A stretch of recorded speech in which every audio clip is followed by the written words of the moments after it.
Scott, after the win against the Hawks, you said that you wanted to be tough to play against. Your backcourt had 10 steals combined tonight between Majette and Doyle. Is that hard enough to play against? Did that meet your expectations?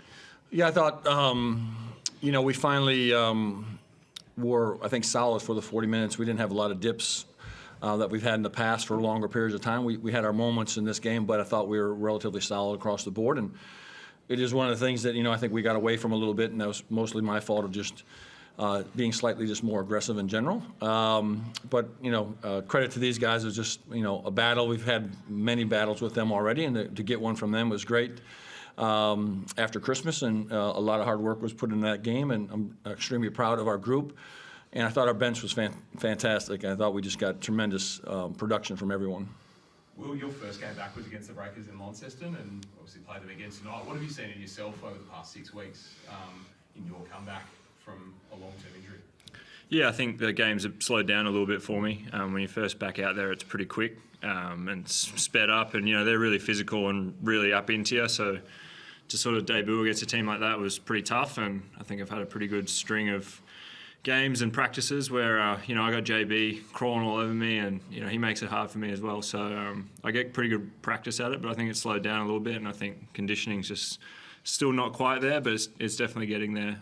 So yeah. Scott, you touched on it just before, the bench production. I think it was 39 to 8. How much easier does it make it, I guess, for your starters as well when you've got blokes coming off the bench playing their role? Yeah, I mean, it's been the foundation of this franchise for me and the people that I brought in. This is just a selfless group, and that's what we hang our hat on, of just doing the work every day. And when you get an opportunity to go out there and you can produce, you get it. And I'm quite respectful of that. That's how I was brought up when I played. And if you're doing the work and you're doing the right things and you have a chance to get on the court, and I've told these guys many times, I trust them all. I just can't play them all. And so their roles are different. They're unique in some ways, and some people appreciate it and some people don't. I appreciate them all because I just know the work and the diligence that these guys fight and the passion they have. And it's just a great credit, again, to the bench and just everyone, really, the guys even that weren't in there. Our values and our culture of what we build from that bench group is hugely important to the group. What did you make of Fab's game? He had 14 points in the first half and hit a couple back-to-back threes in 6 seconds, I think it was. Yeah, I thought he was terrible because he traveled on the one, and probably he should have done better. No, I thought he was great. Again, just another guy that is there every day. He's just a consistent force with us, and some days are a little better than others, but in general, just consistent in what he does, and the trust factor with our group of putting guys in and out. And listen, nothing to take away from Fab. He started for us for about 20-some games while this guy was out, and took us to the grand finals. And so he's a good player, and I appreciate him greatly. The rebound count was 45-29. That must be super pleasing. Yeah, I mean, there's a few things that we were trying to, especially for this game, but like I've said before, we're trying to put some layers on us to hopefully get down the road to where we are lucky enough to get into the finals and into the playoffs. But I think rebounding has been something that we continue to stress, and against this team, they kind of out-hustled us a few times. And then, the foul discipline, which was not great in the first half, but was very good in the second half for the most part. So those two areas are continuous things that we harp on. You've mentioned it a couple of times, getting back to that tenacious defense and everything. Do you feel it's sort of back now to where you want it to be?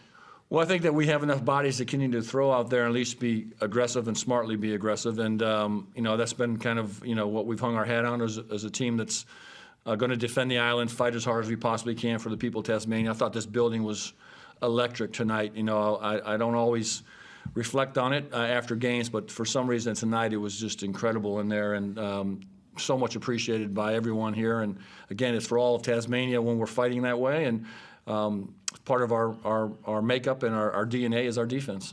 You did seem pretty passionate as the final buzzer was going, telling the crowd to get up. Did you sort of sense this is quite a crucial game to win, I guess? Well, I think it's just the emotion of the game. For me, I just is more appreciation to the fans, and then I was trying to find Joe Harris, who's in a fight for her life with cancer, and trying to find her in the crowd, and it was one of her first games she could get to, and it was just after Christmas, so it was quite emotional for me, from what my family's gone through with cancer and her battle. So I was just trying to find her, but more than anything, it's just I love Tasmania. I love the fans, and I just love the passion of this team, and when this building's rocking, there's nothing better.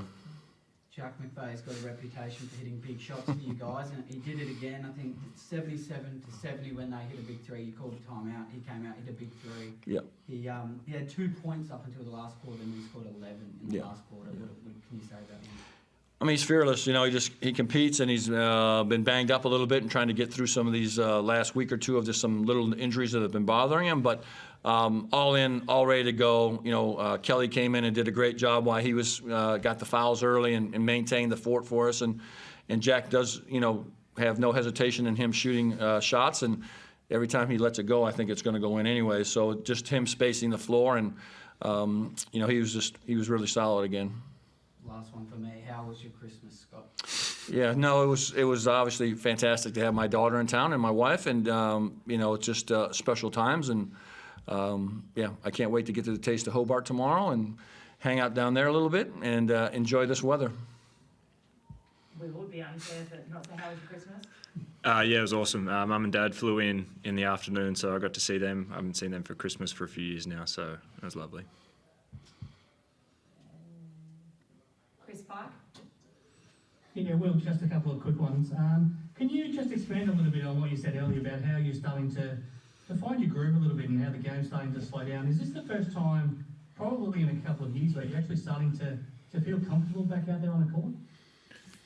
Yeah, I mean, I've always felt comfortable. I think teams kind of speed you up, and you know, just how quick the game comes at you when you've been out for 10 months is a bit of a shock. So Scott's always confident in me. My teammates are always pushing me to do more and be confident and go score and stuff like that. So the confidence has always been there, and it's just you know, I kind of have my legs a little bit later in the game and able to make some plays and rebound and stuff like that. So. Yeah, I am feeling pretty good, and you know, it's still a long process. I don't feel like by any means I'm close to where I can be, and yeah, I got a lot of work to do still. And how much are you looking forward to now? A big game on Friday against the Kings. Yeah, looking forward to it. You know, MVP candidate Cooks, and you know, that's always a big challenge for me. And you know, I think Pardon should be an MVP candidate as well. He's a hell of a player, and you know, I really like those big matchups, and yeah, I'm looking forward to it.